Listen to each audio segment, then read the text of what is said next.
I've had some rants already this year about working off of this new Apple MacBook, and we've got another one now where the last episode we did, which I've been able to salvage, thankfully, didn't go according to plan because essentially the Mac didn't cut out the recording of your feed and also subsequently the master audio.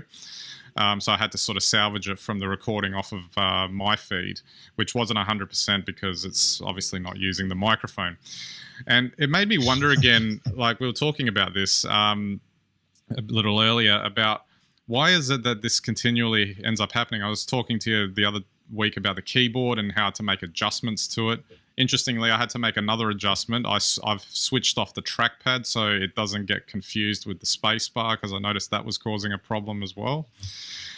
And now this. So, I rely on this MacBook to do podcast recording. I'm relying on it to record your feed and the audio and not to fail.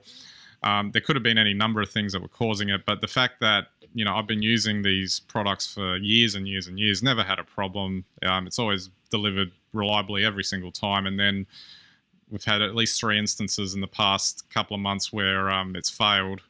And not that I want to add to the narrative that's going on online, because there is something like this going on with these new MacBooks, but what's going on with Apple here? Because are they not picking this up? Well, I don't know. What do you think?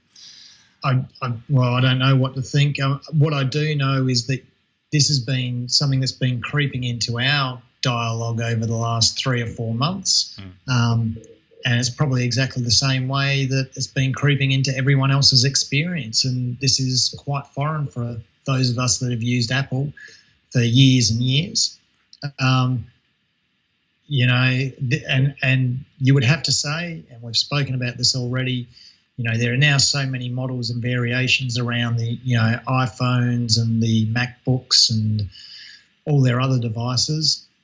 It's impossible to really know what you're buying anymore. And I just wonder, perhaps maybe the OS X operating system has reached its limits and maybe they need to bring out a whole new operating system, because system conflicts like this or app conflicts are not good. I mean, that's what we would have expected from Microsoft 15 years ago. Well, funny enough that you mentioned Microsoft, because we've switched to Skype today instead of using our usual WebRTC, so it's sort of like a blast from the past when we used to use it.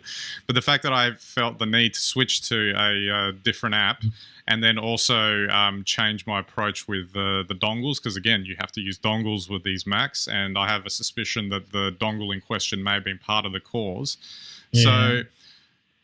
So I know that's indirect, but was it a authentic Apple dongle?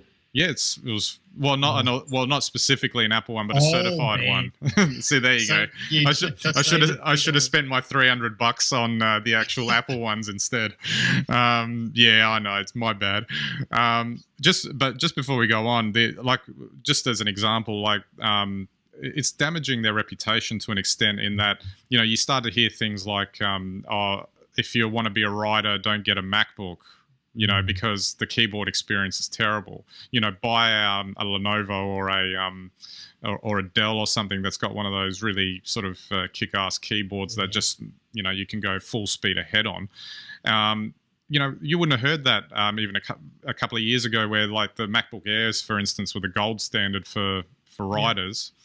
And I actually wonder if it's because they're prioritizing iOS devices over the Mac, which in a sense, I guess that would make sense because that's the future. And Mac is a legacy hardware platform, but it's just, I can't, it sort of goes against what they're on about. It doesn't matter what it is. They always say it's the best and it works the best. I guess on that basis, you could look at it a bit like when Steve Jobs culled the floppy disk about 3 years before, the rest of us would have preferred. But as it turned out, it didn't matter.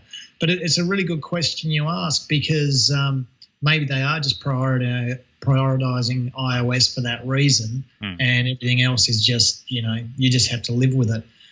I mean, I'll take this a step further. You're talking about the AirBook and for writers, but I mean, you and I have had the dialogue offline now where, if I was going to edit, there are lots of free decent editing software packages around now. And, if you really wanted to go pro, you'd probably be just as good getting a, $1,200 laptop and subscribing to Adobe, to the Adobe suite. It pains me to say that, but in a lot of ways, it'd just be easier than using Final Cut and trying to build a workflow on a Mac. Yeah, exactly. Well, maybe it's time for me to get that Surface laptop I always wanted. I was looking at them the other day. If that happens, Ben, that's a really sad day for Apple.